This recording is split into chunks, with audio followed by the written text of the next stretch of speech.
Hello বাচ্চো, good afternoon and অপল thank you. আশা করি তোমরা সবাই নিশ্চয়ই ভালোই আছো। জানি না আরও আমাদের এই কতদিন লকডাউন চলবে বা আমাদের পৃথিবীতে মহামারীর তাণ্ডব চলবে। আমি চাই যেন খুব তাড়াতাড়ি এই তাণ্ডব শেষ হয়ে আমরা তোমাদের সঙ্গে সাক্ষাৎকারে ক্লাসরুমে বসে ক্লাস করতে পারি। তো যাই হোক, আজকে আমরা তোমাদের ক্লাস 12-এর আলোর যে অধ্যায়টি আছে, তৃতীয় অধ্যায়, সেই তৃতীয় অধ্যায়ে এটা লেকচার নাম্বার 77। আজকে আমরা কি করব সেটা হচ্ছে গিয়ে image formation by lens with the help of different types of ray diagram. আজকে আমরা যেটা করব, একটি লেন্স দ্বারা কীরকম প্রতিবিম্ব গঠিত হয়, সেই সমস্ত প্রতিবিম্বের প্রকৃতি কীরকম হয়, নেচার, আকার কীরকম হয়, সাইজ, পজিশন কীরকম হয় বা অবস্থান, যখন বস্তুর অবস্থান আমরা আস্তে আস্তে চেঞ্জ করি। তো যাই হোক, তো চলো শুরু করা যাক। আমরা যেটা আলোচনা করছি, এই চ্যাপ্টারটির নাম হচ্ছে গিয়ে দ্য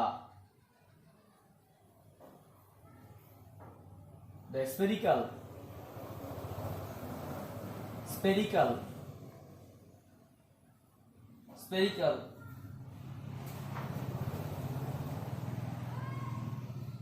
refracting surface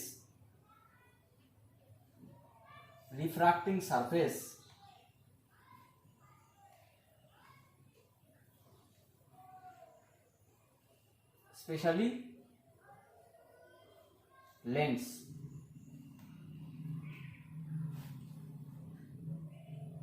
গলীয় তলে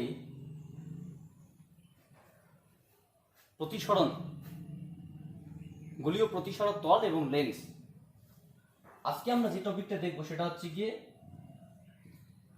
position,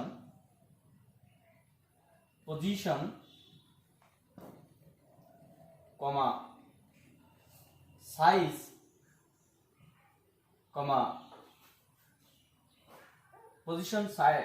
size and nature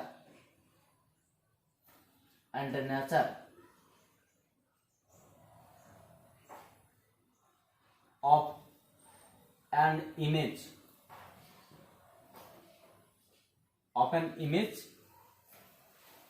for different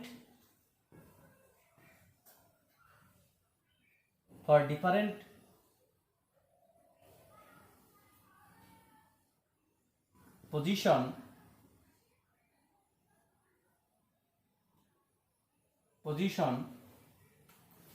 of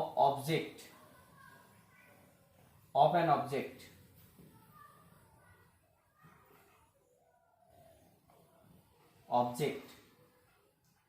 with the help of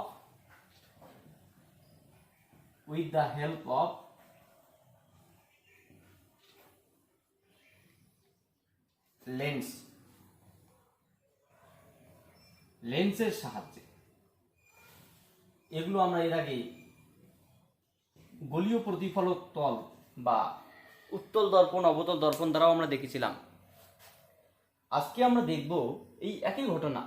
আজকে আমরা যে আলোচনাগুলো করব, এই আলোচনাগুলো আমরা ইতিমধ্যে করে ফেলেছি। সেটা আলোর প্রথম অধ্যায়ে অবতল দর্পণ দ্বারা প্রতিফলন, উত্তল দর্পণ দ্বারা প্রতিফলন, যে ইমেজ ফরমেশনগুলো ছিল সেখানে আমরা করেছিলাম। তো এখানে আমরা যেটা দেখব, পজিশন, সাইজ অ্যান্ড নেচার, অবস্থান, আকৃতি এবং প্রকৃতি কোনো একটা প্রতিবিম্বের, যখন বস্তুর অবস্থান বিভিন্ন অবস্থায় থাকে এবং সেটা আমরা লেন্সের মাধ্যমে দেখাবো। তো যাই হোক, আমরা এখানে লেন্স ইতিমধ্যে আমরা জেনে গেছি লেন্স দুই প্রকার, একটা উত্তল লেন্স, একটা অবতল লেন্স। তো প্রথমত আমরা উত্তল লেন্স সম্পর্কে স্টেপ বাই স্টেপ জানবো, তারপরে আমরা অবতল লেন্স সম্পর্কে জানবো, এবং ফাইনালি এই রে ডায়াগ্রামগুলো হয়ে গেলে আমরা লেন্স চেনার একটা পদ্ধতি আছে, সেই পদ্ধতিটি জানবো। ঠিক আছে, তো প্রথমত আমরা শুরু করছি উত্তল লেন্স দিয়ে, মানে এই ঘটনাগুলোই ঘটাবো ফর কনভেক্স লেন্স। কোন লেন্সের ক্ষেত্রে সমস্ত ঘটনা ঘটবে? কনভেক্স লেন্স, উত্তল লেন্স। প্রথমত আমরা যদি বলি উত্তল লেন্স কি, উত্তল লেন্স হচ্ছে কি এমন একটি গোলীয় প্রতিসারক তল, দুই বা ততোধিক স্বচ্ছ মাধ্যমের যুগ্ম কম্বিনেশন বা গোলীয় প্রতিসারক তল, যে প্রতিসারক তলের মধ্যভাগ মোটা হয় এবং প্রান্তের দিক সরু হয়, তাকে বলা হয় উত্তল লেন্স। এই উত্তল লেন্সের ক্ষেত্রে কি আছে, যে প্রতিবিম্বের আকার, আকৃতি, প্রকৃতি এই সমস্ত জানবো, অবস্থান জানবো, বিভিন্ন বস্তুর বিভিন্ন অবস্থানের জন্য। তাহলে প্রথমত আমরা দেখবো বস্তুর অবস্থান। যখন বস্তুকে অসীম দূরত্বে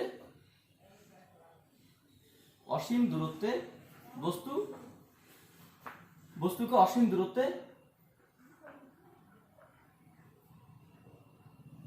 দূরত্বে রাখা হয়, তখন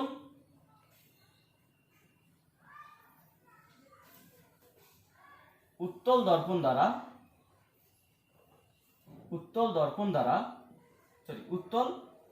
লেন্স দ্বারা গঠিত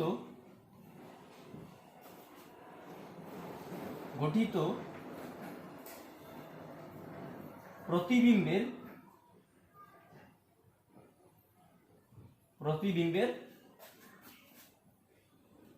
প্রকৃতি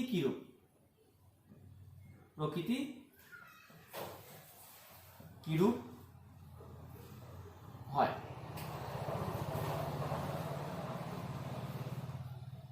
এটাকে আমরা রে ডায়াগ্রাম এবং উত্তল লেন্সের সাহায্যে দেখব। যখন কোনো একটি বস্তুকে উত্তল লেন্স থেকে অসীম দূরত্বে রাখা হয়, বা যখন বস্তুকে অসীম দূরত্বে রাখা হয়, তখন উত্তল লেন্স দ্বারা, অ্যাকচুয়ালি প্রশ্নটা হবে যখন বস্তুকে উত্তল লেন্স থেকে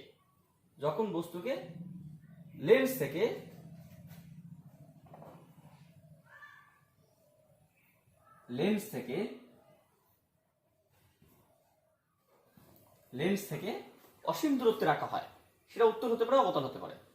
উত্তলের ক্ষেত্রে অসীম দূরত্বে রাখা হয়, তখন উত্তল লেন্স দ্বারা গঠিত প্রতিবিম্বের প্রকৃতি কিরকম হবে? প্রকৃতি মানে সেই সময় যে প্রতিবিম্বটা গঠিত হবে, সেই প্রতিবিম্বের অবস্থান কোথায় হবে, সেই প্রতিবিম্বের আকৃতি কিরকম হবে, সেই প্রতিবিম্বের প্রকৃতি কিরকম হবে, এটা। তার আগে একটা জিনিস আমরা ছোট করে জেনে রাখি, যে এখানে আমরা যে সমস্ত বিষয়গুলো হিসাব করব, সেখানে সব সময় বস্তুর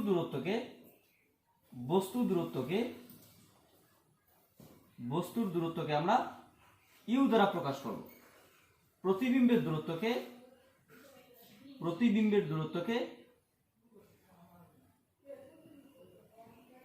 দূরত্বকে ভি দ্বারা প্রকাশ করব, আর ফোকাস দূরত্ব বলতে উত্তল লেন্সের মুখ্য ফোকাসকে নির্দেশ করছে। মুখ্য ফোকাস না, প্রথম মুখ্য ফোকাস। এখানে ফোকাস দূরত্ব বলতে অ্যাকচুয়ালি প্রথম মুখ্য ফোকাস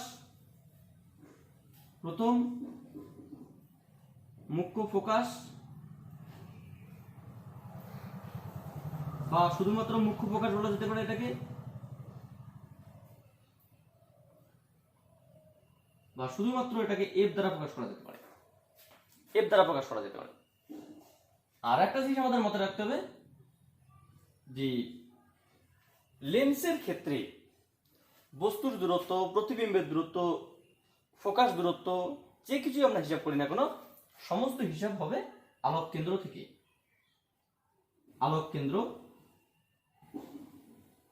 আলোক কেন্দ্রকে কেন্দ্র করে সব হিসেব করা হয়। যেমন আমরা দর্পণের ক্ষেত্রে কি জানতাম, উত্তল লেন্সের ক্ষেত্রে, উত্তল দর্পণে কনভেক্স লেন্সের ক্ষেত্রে আমরা কনভেক্স মিররের ক্ষেত্রে কি জানতাম, উত্তল দর্পণের ক্ষেত্রে মেরু থেকে হিসাব করা হয়, অবতল দর্পণের ক্ষেত্রে মেরু থেকে হিসাব করা হয়। এখানে মেরু নয়, এখানে হচ্ছে আমরা আলোক কেন্দ্র, যেটাকে আমরা ও দিয়ে চিহ্নিত করি, দেখতে পারবো একটু পরে। তো প্রথমত আমরা কি করলাম, একটা উত্তল লেন্স নিলাম, একটা উত্তল লেন্স, লেট আস কনসিডার এ কনভেক্স লেন্স, যা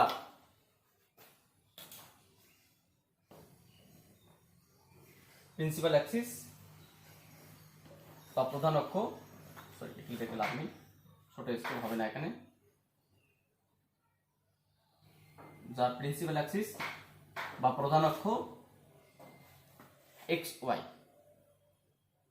লেন্সের নামকরণ করা হয় L1 L2 দ্বারা। আমরা ইতিমধ্যে আমরা জেনে গেছি, উত্তল লেন্স যদি এটা সম আকৃতির হয় বা সুষম হয়, তাহলে আলোক কেন্দ্রটা এরকম একটা জায়গা থাকে, সেটা আমরা ইতিমধ্যে জেনে গেছি, এটার নাম আলোক কেন্দ্র বা অপটিক্যাল সেন্টার। সমস্ত কিছু হিসাব করা হবে এখান থেকে, এখান থেকেও নয়, এখান থেকে। এবার আমরা কি দেখলাম যে বস্তুর দূরত্ব কোথায়, অসীমে। তাহলে প্রথম যে কন্ডিশনটা, সেই কন্ডিশনের ক্ষেত্রে আমরা কি জানলাম যে u is equals to infinity, বা ইকুয়ালস টু না, ইউ টেন্ডস টু ইনফিনিটি। যখন বস্তুর দূরত্ব অসীমের ক্ষেত্রে থাকবে, তখন প্রতিবিম্বের দূরত্ব কোথায় হবে, তখন প্রতিবিম্বের আকার কিরকম হবে, এন্ড এটসেট্রা, এই সমস্ত বিষয়। তাহলে বস্তু যখন অসীম দূরত্ব থাকবে, তাহলে আমরা ভাবলাম যে এটা প্রধান অক্ষ, এটা কয়েক কোটি কিলোমিটার দূরত্বে একটা বস্তু এখানে রয়েছে। বস্তু কোথায় রয়েছে, একটা মোমবাতি এখানে রয়েছে, এখানে। তাহলে এটা কিন্তু আলোক কেন্দ্র থেকে কয়েক কোটি কিলোমিটার দূরত্বে, অনেক দূরত্বে আর কি। এবং এই উত্তল লেন্সের ফোকাস বিন্দু কোনটা, ফোকাস বিন্দু হচ্ছে তোমার এটা ফোকাস, এটা নাম মুখ্য ফোকাস, প্রথম মুখ্য ফোকাস বা এদিকে। আচ্ছা, অবতল লেন্সের প্রথম মুখ্য ফোকাসটা কিন্তু এদিকে হয়, হ্যাঁ, বা মুখ্য ফোকাস বা ফোকাস, উত্তল লেন্সের ফোকাস বা মুখ্য ফোকাস বা প্রথম মুখ্য ফোকাস, যদি রশ্মি এদিকে পাঠানো হয়, রশ্মি যেদিকে যাবে তার বিপরীত দিকে উত্তল লেন্সের প্রথম মুখ্য ফোকাস বা ফোকাস হবে, আর অবতল লেন্সের ক্ষেত্রে রশ্মি যেদিকে যাবে সেই দিকে থাকবে। এইবার একটা বিষয়, বস্তু দূরত্ব কোথায়, বস্তু দূরত্ব অসীম দূরত্ব থেকে থাকে, তাহলে এখানে বস্তু দূরত্ব কোনটা, বস্তু দূরত্ব হচ্ছে তোমার এটা, U is equals to infinity বা U tends to infinity, from কোথা থেকে, অপটিক্যাল সেন্টার থেকে। তাহলে এখান থেকে একটা রশ্মি গেল, এখান থেকে একটা রশ্মি প্রধান অক্ষের সমান্তরালে গিয়ে লেন্সের মধ্যে আপতিত হলো,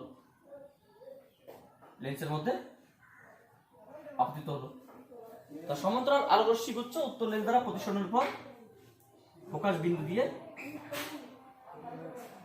বেরিয়ে যায়। আরেকটা আলোক রশ্মি যদি আমরা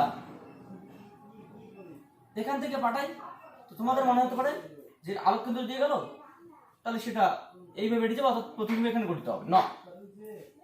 একটা বিষয় তোমরা ভালো করে শোনো, এখানে তোমাকে প্রথম বুঝতে হবে, এখানে এই ঘটনাটা কিন্তু ঘটবে না। কেন ঘটবে না, আমি তোমাকে একটা সিম্পল উদাহরণ দিচ্ছি, তুমি ভেবে নাও প্রত্যেকের নিজেদের বাড়ির কথা বলো, প্রত্যেকের যে নিজেদের বাড়ি আছে তার আশেপাশে আর একটা বাড়ি, ধরে নাও মাঝখানে একটা বাড়ি বাদ দিয়ে অন্য একটা বাড়ি, তাহলে এই দুটো বাড়ির মধ্যে দূরত্ব তোমার মনে হবে যে অনেকটাই, কিন্তু সূর্য থেকে যদি দুটো রশ্মি আসে, সেই রশ্মি দুটো রশ্মি সূর্য থেকে আসলো, তোমার বাড়িতেও পড়লো একটা, ওই বাড়িতে গিয়ে পড়লো একটা, তোমার মনে হচ্ছে এই দুটি বাড়ির দূরত্ব অনেকটা, কিন্তু সূর্য থেকে এই রশ্মি দুটো মনে হচ্ছে কি দূরত্ব সেম, কারণ পৃথিবী পৃষ্ঠ থেকে সূর্যের দূরত্ব 15 কোটি কিলোমিটার, 14 কোটি 70 লক্ষ বা 15 কোটি 20 লক্ষ, সব বা 15 কোটি কিলোমিটার। তো এই যে ডিস্টেন্সটা কিন্তু অনেকটাই, ঠিক আছে। এই ডিস্টেন্সটা অনেকটাই হওয়ার জন্য ওখান থেকে, ওটা বস্তু, সূর্য বস্তু, আর পৃথিবী পৃষ্ঠটা কি একটা উত্তল লেন্স এরকম টাইপ, উত্তল লেন্স সারফেস। তাহলে এই সারফেসে এসে পড়লো, এই সারফেসটা একটু হালকা বক্র কিন্তু খুব অল্প বক্র, ফলে এখান থেকে যে রশ্মিগুলো আসবে এসে আলটিমেটলি এখানে এসে পড়ে সমান্তরালেরই মনে হবে। তো অসীম থেকে আগত আলোর রশ্মিগুচ্ছ এখান থেকে সমান্তরাল ভাবেই আসে। অসীম থেকে আগত আলোর রশ্মিগুচ্ছ দর্পণের মধ্যে সমান্তরাল ভাবেই আসে। আর সমান্তরাল আলোক রশ্মিগুচ্ছ প্রতিফলনের পর সর্বদাই ফোকাস বিন্দু দিয়ে বেরিয়ে যায়। সমান্তরাল আলোক রশ্মিগুচ্ছ এখান থেকে এসে ফোকাস বিন্দু দিয়ে বেরিয়ে যায়। তাহলে এটার নাম, এটা তোমাদের ইমেজ। তাহলে প্রতিবিম্বের দূরত্ব কত? বস্তু দূরত্ব, প্রতিবিম্ব দূরত্ব যেটা, কেন? তার কারণ বস্তু দূরত্ব এটা, রশ্মিগুলো যেখানে মিলিত হলো সেটাকে বলা হয় প্রতিবিম্ব দূরত্ব। তাহলে এখানে কি পেলাম? যে প্রতিবিম্ব দূরত্ব এবং ফোকাস দূরত্ব সমান। তাহলে প্রথমত আমরা কি দেখব? যে উত্তল লেন্স দ্বারা যে প্রতিবিম্বটা গঠিত হলো সেই প্রতিবিম্ব পজিশন কোথায়? পজিশন হচ্ছে কি এটা। তাহলে প্রথম অবস্থা দেখলাম বস্তুর position u tends to infinity. প্রতিবিম্বের পজিশন কত? v is equals to a, focus দূরত্বে। আচ্ছা, বস্তুর আকার কত? বস্তুর আকার সাইজ যত বড়ই হোক না কোনো, এটাকে আমরা অনেক বড় বলবো, লার্জার। আর এটাকে আমরা কি বলবো? এর সাইজটা ভেরি স্মল মানে কি? এটা পয়েন্ট সাইজ। এই যে বিন্দু বস্তু, বিন্দু প্রতিবিম্ব। আর কি? নেচার, যেহেতু রশ্মিগুলো এদিকে গিয়ে এখানে মিলিত হলো, তাহলে এখানে যে একটা পর্দা ধরা হয় সেই পর্দার মধ্যে সেই পয়েন্টটা প্রকাশিত হবে বা সেই পয়েন্টে উজ্জ্বল একটা বিন্দু দেখতে পাওয়া যাবে। তাহলে এটা কি? এটা একটা সদ্বিম্ব বা রিয়াল ইমেজ। এটা একটা রিয়াল ইমেজ এন্ড এক্সেট্রা। তো এই হচ্ছে কি তোমাদের ছোট্ট একটা বিষয় আমরা শুরু করলাম। আগামী দিন আমরা অনেক রকম পজিশন আছে, এরকম 6টা-7টা কন্ডিশন আছে, সেই সমস্ত কন্ডিশনগুলো নিয়ে আসবো। তো আজকে তোমরা এই পর্যন্তই দেখো, পরবর্তী আমরা 78তম লেকচারে নেক্সট বিষয়গুলো দেখবো। So thank you for watching my video and wait for next class.